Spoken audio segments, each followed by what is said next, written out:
Hello guys, स्वागत है आपका मेरे यूट्यूब चैनल पर। चलो शुरू करते हैं आगे की कहानी। एलिन को किस तरह के फूल पसंद है? रूबी ने पूछा। एलिन थोड़ा चौंक कर उसकी ओर देखने लगी। रूबी खुशी से दमक रही थी। मैं तुम्हारे लिए एक फूलों का ताज बनाऊंगी। अगर ऐसा है तो एलिन ने ठुड्डी पर हाथ रखते हुए सोचा। लिली, यह सुनकर रूबी की उत्सुकता और बढ़ गई।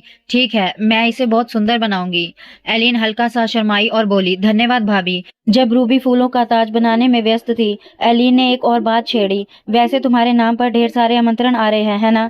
रूबी ने हंसते हुए जवाब दिया। हाँ, इसलिए हमें सबका धन्यवाद भी करना चाहिए, है ना? लेकिन रूबी मन ही मन सोच रही थी, अगर ये बैठक यहीं रखी जाए तो शायद अब गड़बड़ हो जाए। आइजैक की आयोजित पार्टी के बाद से हर दिशा से निमंत्रण आ रहे थे। चाय पार्टी से लेकर हल्की मुलाकातों तक सबके व्यवहार में बदलाव दिख रहा था। शायद वे समझ चुके थे कि हमारे रिश्ते में बदलाव आ चुका है। फिर आखिरकार आइजैक भी आ गया। शूरवीरों और आचार्य भिक्ष की मौजूदगी में उनका विवाह संपन्न हुआ था।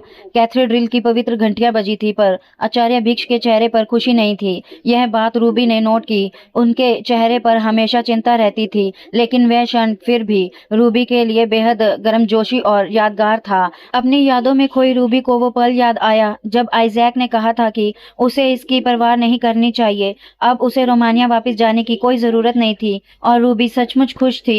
लिली चुनने में मगन एलिन ने कहा, रूबी, तुम्हें हर चिट्ठी का जवाब देने की जरूरत नहीं है। वह सामने बैठी रूबी को देखकर हल्का सा झुंझलाई थी। सोचो, हर जगह जाना कितना थकाने वाला होगा। तुम्हें भी आराम चाहिए, इसलिए धीरे धीरे ही सब संभालना। हवेली का प्रबंध संभालने की कोई जल्दी नहीं है। यह सुनकर रूबी चौंक गई। अगर अचानक मैं हवेली की जिम्मेदार बन जाऊं तो सबको अजीब नहीं लगेगा? एलिन का चेहरा अचानक ठंडा हो गया। बिल्कुल आइजैक जैसा। कौन है जो हवेली की मालकिन से असहज होने की हिम्मत करेगा? रूबी घबरा गई। मैं तो बस चिंता कर रही थी, इसलिए पूछा। अगर कोई ऐसा करेगा तो तुरंत उसे यहाँ से बाहर निकाल दिया जाएगा। एलिन ने उसे आश्वस्त किया। रूबी चुपचाप फूलों का ताज संवारती रही। उसने मन ही मन एलिन को धन्यवाद दिया। लेकिन नौकरानियों का क्या? शुरू में तो वो मुझसे बहुत नरम थी, लेकिन जैसे ही मैं हवेली के कामों में हाथ डालूंगी, मुझे यकीन है कि वह विरोध करेंगी। धन्यवाद एलिन, रूबी ने कहा, लेकिन यह मेरा पहली बार होगा। क्या सबको बहुत झटका लगेगा? एलिन शांत स्वर में बोली, चिंता मत करो, मैं तुम्हें धीरे धीरे सब सिखाऊंगी। वह थोड़ा रुक कर बोली, जैसे कि तुम जानती हो, बचपन से अब तक वह प्रमुख नौकरानी सब संभालती आई है। कुछ साल पहले मेरी माँ के बीमार होने से पहले वही हर काम करती थी। रूबी ने पूछा, क्या आप कहना चाहती हैं कि आपकी माँ मेरी तरह थी? एलिन ने धीरे से सिर हिलाया। हाँ, उनके हाथों के निशान। बहुत कुछ ऐसा था जो तुमसे मिलता जुलता था। वो बोली। एक दिन माँ अचानक बेचैन रहने लगी, अपने रूप रंग को लेकर जुनूनी हो गई और बेहद खर्चीला जीवन जीने लगी। फिर अचानक सब छोड़ छाड़ कर अपने कमरे में बंद हो गई और हर दिन रोती रहती। रूबी ने उसकी ओर देखा। वह समझ सकती थी जब कोई अपनी भावनाओं में टूट जाता है। जब अवसाद और अव्यवस्था बढ़ जाती है तो वह खुद भी और आसपास के लोग भी थक जाते हैं। डिचेस की कहानी उसे अपनी पिछले जन्म की बहन की याद दिला गई। कुछ देर सोचकर रूबी ने पूछा, क्या आपको पता है कि आपकी माँ ऐसी क्यों हो गई? एलिन ने सिर हिलाया। नहीं, मैं भी ठीक से नहीं जानती। इतना पता है कि माँ के गुजर जाने के बाद पिता और भाई का रिश्ता वैसा नहीं रहा। जब मैं छोटी थी मैंने उन्हें कई बार झगड़ते देखा था, पर तब समझ नहीं पाती थी। उनके बाद ही मेरा भाई पवित्र शूरवीर बन गया। वह हल्का सा मुस्कुराई। कभी कभी छोटे होने के कारण मैं सोचती थी काश मेरी माँ एक दानव बन जाए, बस उन्हें एक बार फिर देखने के लिए। यह बस बचपन की मूर्खता थी। वो चाहे पहचान ना पाए, पर वो अपनी माँ को बहुत याद करते होंगे। इतना कहकर एलिन ने रूबी को याद दिलाया, यह बात सिर्फ हम दोनों के बीच रहेगी, ठीक है? रूबी बेहद खुश होकर बोली, बिल्कुल। तभी एक नौकर आया और बोला, महोदय, आपसे मिलने कुछ मेहमान आए हैं। मुझसे? कौन? रूबी को अजीब सी चिंता हुई। एलिन ने भौहें सिकोड़ते हुए पूछा, एंडी, कौन आया है? एंडी ने सिर खुजलाते हुए कहा, लोगिनस के कुछ लोग आए हैं महोदय। लोगिनस? रूबी और भी उलझ गई। वो मुझसे क्यों मिलने आए होंगे? यह सोचकर उसके मन में अचानक झटके जैसा एहसास हुआ। क्या यह मेरी गुप्त बात से जुड़ा हो सकता है? वह बोली, मैं पहले चलती हूँ, बाद में मिलते हैं। एलिन चिंतित चिंतित हो गई। अकेले जाओगी? हम साथ चलें? नहीं, रूबी ने तुरंत कहा। एलिन की भी कुछ मीटिंग है और वो सब आइजैक के साथ हैं, कोई समस्या नहीं होगी। एलिन की चिंता और बढ़ गई। तो उन्हें यहीं बुला लो, जो आपका आदेश, नौकर बोला, और तीनों ग्रीन हाउस बाग की ओर बढ़े। इवान कुछ देर चारों ओर देखता रहा। वाह, प्रशंसा करते हुए बोले, यह तो वाकई शानदार दृश्य है। रूबी पहले से ही टी टेबल पर बैठे उनकी प्रतीक्षा कर रही थी। आप सबसे मिलकर अच्छा लगा। क्या मैं आप सबके लिए फूलों का ताज बनाऊं? इवान तो तुरंत उत्साहित हो गया। क्या? यह तो मेरे लिए सम्मान की बात है। तभी पीछे खड़े व्यक्ति ने उसे कौनी मारी। वह भौंवे सिकोड़ते हुए पीछे मुड़ा। असल में इवान सीधे मुद्दे पर आ गया। हम यहाँ आपसे एक मदद मांगने आए हैं। अचानक आने के लिए क्षमा चाहते हैं। रूबी सोचने लगी कि आखिर कैसी मदद होगी, पर मुस्कुराते हुए बोली, ओह, बेझिझक बताइए। तीनों लोग बैठ गए और इवान, जो कि बातचीत संभालने वाले थे, के बोलने का इंतजार करने लगे। वो असल में इवान हिचकिचाता रहा, जिससे बाकी दो झुंझलाने लगे और रूबी के हाथ में पकड़ा गोंद लगाने वाला उपकरण हवा में ही रुक गया। ऐसे तो सूरज ढल जाएगा। नीले बालों वाला योद्धा झुंझलाकर मेज पर जोर से हाथ मार बैठा। इवान भड़क गया। बेवकूफ, मैडम के सामने इतना शोर क्यों कर रहे हो? सबको असहज कर रहे हो। बस रहने दो, मैं ही कहता हूँ। रूबी उसके पास बैठी थी, उसका हाथ अभी भी हवा में रुका हुआ। उसने गला साफ किया और संयत होकर बोला, मैडम, क्या आप फॉरेस्ट वुल्फ के बारे में जानती हैं? रूबी ने थोड़ी देर सोचा और ठुड्डी पर हाथ रखकर बोली, केवल चित्रों में देखा है। अच्छा, तो हम सीधे बात करते हैं। रूबी ने चौंक कर ऊपर देखा। क्या आप उन भेड़ियों से बात कर सकती हैं? उसके मन में विशाल खतरनाक भेड़ियों की छवि उभर आई। फॉरेस्ट वुल्फ्स ये सामान्य भेड़ियों से अलग होते हैं। मरने पर जादुई पत्थर छोड़ जाते हैं, उसके बाद शरीर सामान्य भेड़ियों जैसा ही हो जाता है। ये बेहद दुर्लभ जादुई जीव हैं। लेकिन उनसे बात करने की बात, रूबी एकदम स्तब्ध रह गई। क्या कुछ हुआ है? इवान ने समझाते हुए कहा, असल में ये भेड़िए बहुत कम ही जंगल से बाहर निकलते हैं। ये बेहद बुद्धिमान होते हैं और इंसानों पर पहले हमला नहीं करते, लेकिन ना जाने क्यों हाल ही में वह इंसानों के घरों के आसपास दिख रहे हैं और बहुत आक्रामक भी हो रहे हैं। हालांकि अभी तक किसी इंसान को नुकसान नहीं हुआ, लेकिन पता नहीं कब हमला कर दें। इवान थका थका सा बोला, एक किवदित है, अगर हेयान पर आने से पहले किसी फॉरेस्ट वुल्फ को मार दिया जाए तो उसके साथी बदला लेने आते हैं, या फिर हत्यारा डर और पागलपन का शिकार हो जाता है। फिर वो मुद्दे पर आया। इस साल हेयान का वर्ष है और जल्द ही तलवार प्रतियोगिता भी होगी। ऐसे में भेड़ियों के साथ शांतिपूर्व तरीके से बात करके स्थिति सुलझाना बेहतर होगा। हमने सोचा शायद आप कुछ मदद कर सके या कोई सुराग दे सके। रूबी ने भारी जिम्मेदारी महसूस की, लेकिन उसे लगा कि यह काम वह नहीं कर पाएगी। मैं उनसे बात नहीं कर सकती, बस इतना ही कि जानवर कभी कभी मेरी बातें समझ लेते हैं।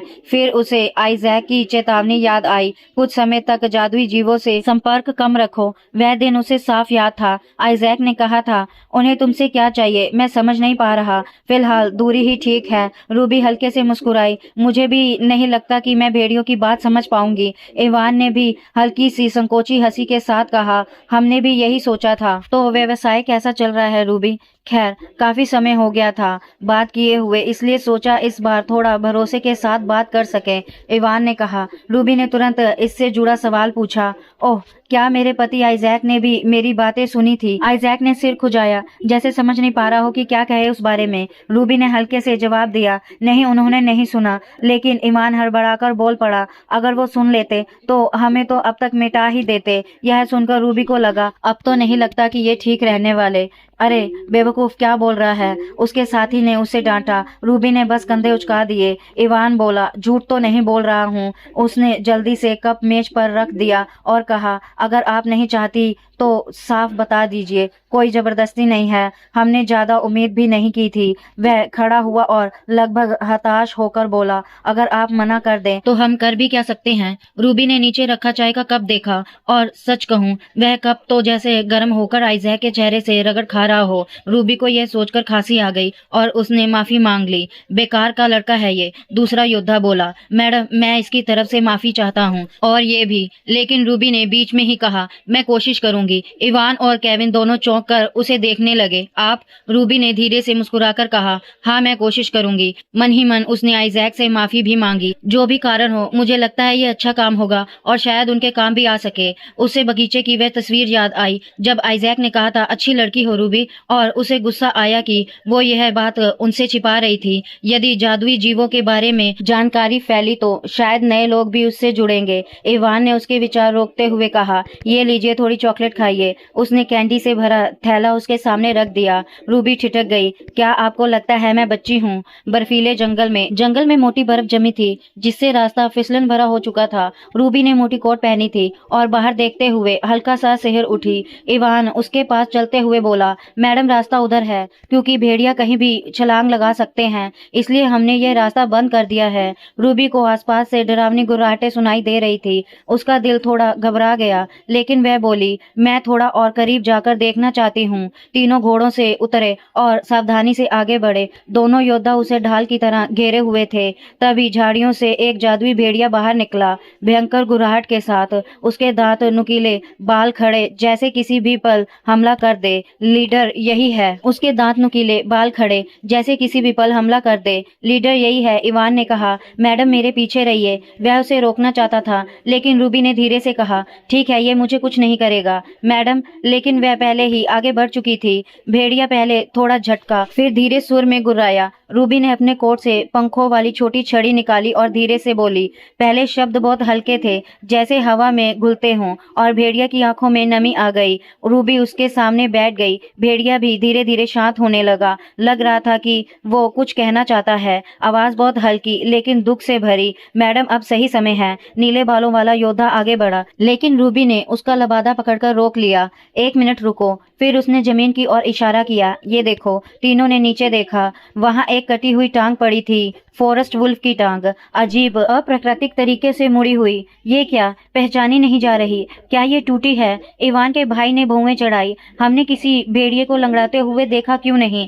उसके आसपास पूरा झुंड जमा हो चुका था। रूबी को अचानक समझ आया, नीला भेड़िया उस कटी हुई टांग को बार बार सूंघ रहा था। इसका मतलब रूबी का चेहरा उदास हो गया। वह बोली, ये बच्चा बहुत दुखी है। ये लोग अपने साथी को खोज रहे हैं। भेड़ियों के समूह ने धीमे सुर में रोना सा शुरू किया। इवान ने पूछा, मतलब ये टांग जिसकी भी शरीर की है, वह उसी को ढूंढ रहे हैं? रूबी खड़ी हुई और बोली, हाँ, हमें उस भेड़िए को ढूंढना होगा। अगर वह मर गया है तो ये सब पागल हो जाएंगे। उसने टांग को ध्यान से देखा। इवान ने कहा, इस टांग को तो देखो, इसे किसी इंसान ने काटा है तलवार से। रूबी धीरे से बोली, तो हत्यारा यहाँ आसपास ही होगा। इवान के भाई ने गंभीर स्वर में कहा, और यही से मौत और क्रोध की शुरुआत हुई। ठंड लग रही है मैडम, यह कंबल ले लीजिए, मैं आपका कोट थोड़ा ऊपर कर दूं। धन्यवाद। अचानक रूबी की आंखें डर से फैल गई। वो यहाँ क्यों? कैंडी उसके सामने खड़ा मुस्कुरा रहा था। वो यहाँ कैसे?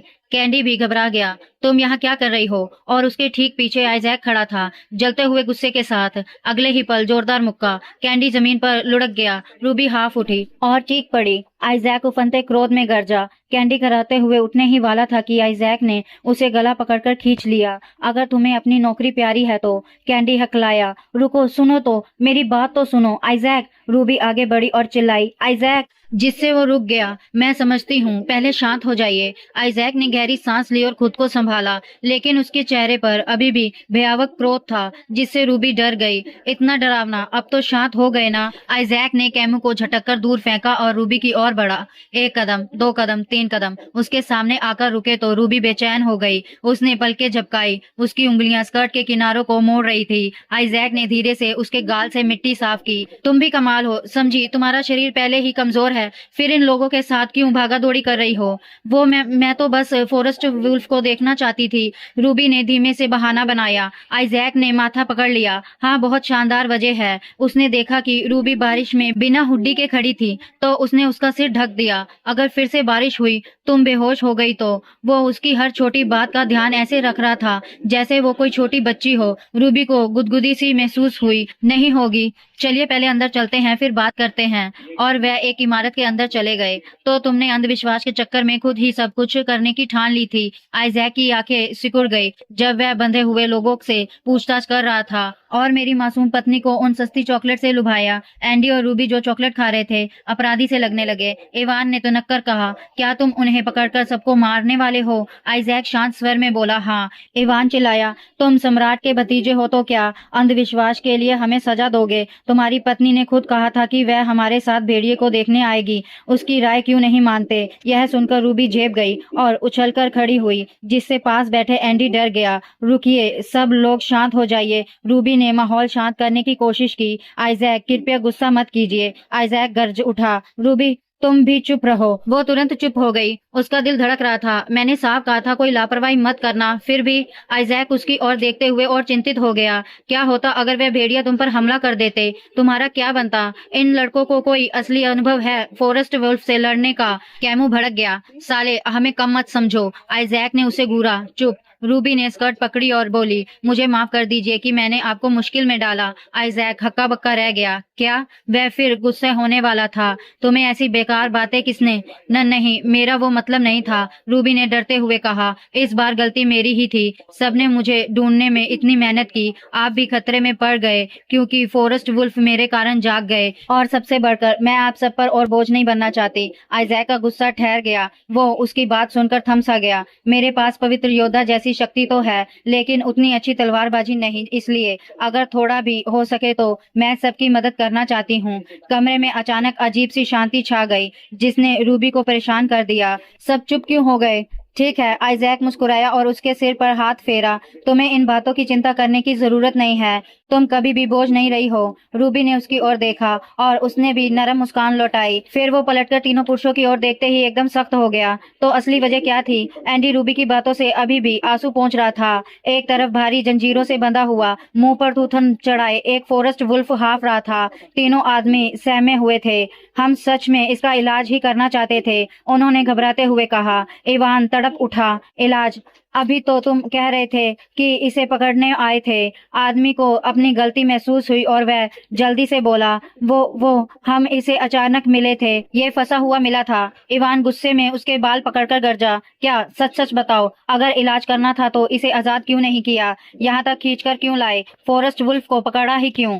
आदमी कांपने लगे। लगता है तुम लोगों की नीयत में ही खोट है। इवान और भड़क गया। और वो जो सामान है वो सब प्रतिबंध है, कहाँ से लाए? हाँ, वह आदमी पर झपट पड़ा। काली मंडी से खरीदा होगा, है ना? सोचते थे 2-4 थप्पड़ मारकर छोड़ देंगे। दूसरी तरफ आइजैक ने जंजीरें काट दी और फॉरेस्ट वुल्फ को उठाकर रूबी की ओर ले गया। रूबी ने पूछा, क्या हम इसे बाहर ले जा रहे हैं? बाहर पहुंचकर आइजैक ने वुल्फ को जमीन पर लेटा दिया। सभी 5 लोग उसे घेरा बनाकर देखने लगे। कैमू ने इशारा किया, अब बस इसे वहां ले जाना है ना? लेकिन गैरल ने उसे रोक दिया। रुको। वह झुककर हाफते हुए वुल्फ को ध्यान से देखने लगा। ये मादा है और आम वुल्फ से आकार भी अलग है। आइजैक ने कहा, ये शायद अल्फा जोड़ी का हिस्सा है, यानी नेता। उसी समय इवान थका हारा बाहर निकला। खैर, उन बदमाशों को जेल में डालना ही पड़ेगा। जैसे ही उसने बाकी लोगों को सुन खड़ा देखा, वह चकित रह गया। ये क्या? सब ऐसे क्यों खड़े हो? यह उठाने में इतना भारी है क्या?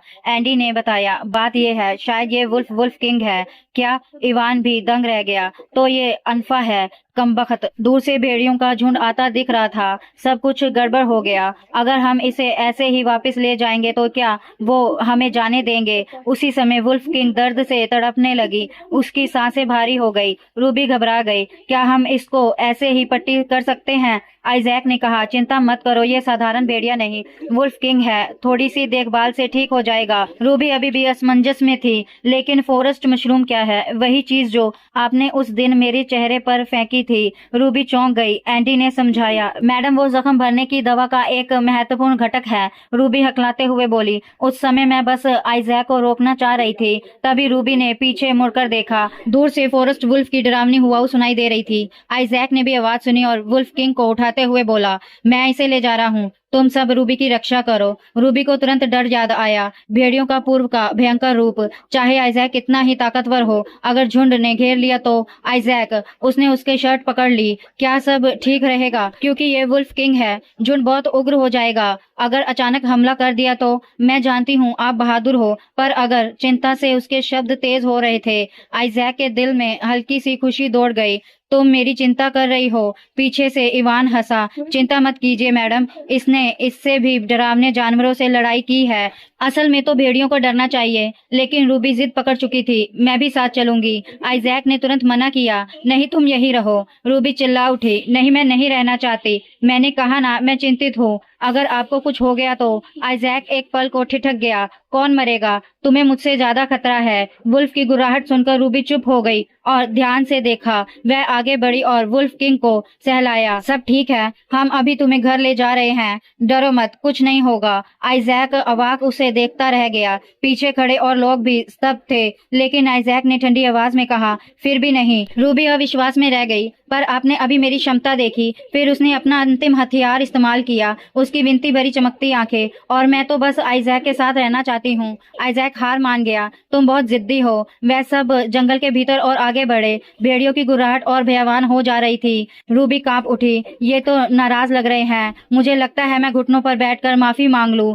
क्योंकि ये वुल्फ किंग है। आइजैक ने बड़बड़ाया। रूबी तो जैसे पत्थर की मूरत बन गई। मुझे नहीं लगता कि इसके इतने भाव होंगे। अगर वो हमला करे। आइजैक, रूबी चिल्लाई। वह तुरंत बोला, ठीक है, मैं लड़ने नहीं जा रहा। रूबी ने शक से उसे देखा। आप पहले ही इसे भड़काने ही वाले थे, है ना? आइजैक ने वुल्फ किंग को धीरे से नीचे रखा। चलो इसे यहीं छोड़कर चलते हैं। रूबी ने झांक कर देखा। सामने वाला भेड़िया अभी भी बेहद सतर्क था, लेकिन जैसे ही वह वुल्फ किंग के पास पहुंचा, उसने उसे धीरे से नाक से छुआ और हल्की गुर्राहट की। दोनों ने एक दूसरे को पहचाना। उसकी निगाहें नरम हो गई। यह सच में एक अनफा जोड़ी है। रूबी, चलो। आइजैक ने अपना हाथ बढ़ाया। रूबी ने वापस मुड़कर देखा और उसका हाथ थामा। दो जोड़ियां, एक इंसान एक भेड़िए की, एक दूसरे की ओर देखकर विदा लेती हुई। जंगल पर दोपहर की धूप बिखरी थी। चलते हुए रूबी ने धीरे से पूछा, आइजैक, क्या मैं आपके हाथ रगड़ सकती हूँ? आइजैक ने भौहें उठाई। क्यों? रूबी ने मासूमियत से कहा। शायद सुन हो गए होंगे। आइजैक अवाक रह गया। तुम्हें लगता है मैं क्या काम करता हूँ?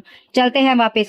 कैमू पहले ही घोड़े तैयार कर चुका था और उनका इंतजार कर रहा था। आइजैक ने चारों ओर नजर दौड़ाई। ठीक है, बाकी लोग कहाँ हैं? कैमू ने जवाब दिया, वो तो पहले पकड़े गए चोरों को ले जाकर सौंप चुके हैं। आइजैक और उलझ गया। तो तुम उनके साथ क्यों नहीं गए? मुझे भी अब निकलना होगा। जाते जाते वो रूबी की ओर मुड़ा। मैडम। रूबी चौंक गई। क्या हुआ? कैमू ने सिर झुकाया। मैडम, अगर आप हमारे साथ ना होती तो आज का मामला इतनी आसानी से हल नहीं होता। हमें आपकी बहुत मदद मिली। धन्यवाद।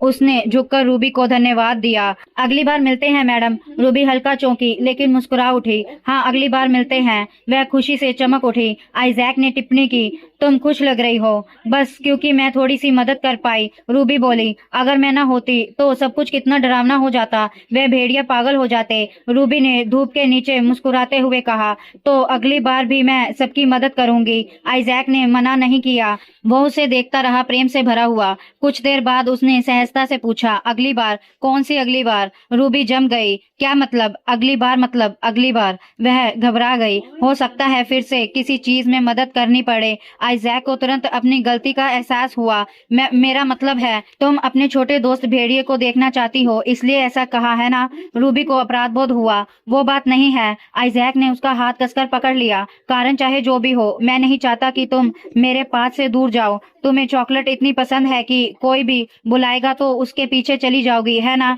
रूबी हड़बड़ा गई। मैंने कहा था, मैं यहाँ सिर्फ ये देखने आई थी कि आप कहीं यहाँ तो नहीं। आइजैक रुका। उसने रूबी का चेहरा सहलाया। सच में? वह हंसा और उसका गाल हल्का सा खींचा। तो मुझे देखने की इतनी जल्दी थी कि खुद को मुसीबत में डाल लिया। रूबी सफाई देती हुई बोली, बारिश की वजह से हुआ।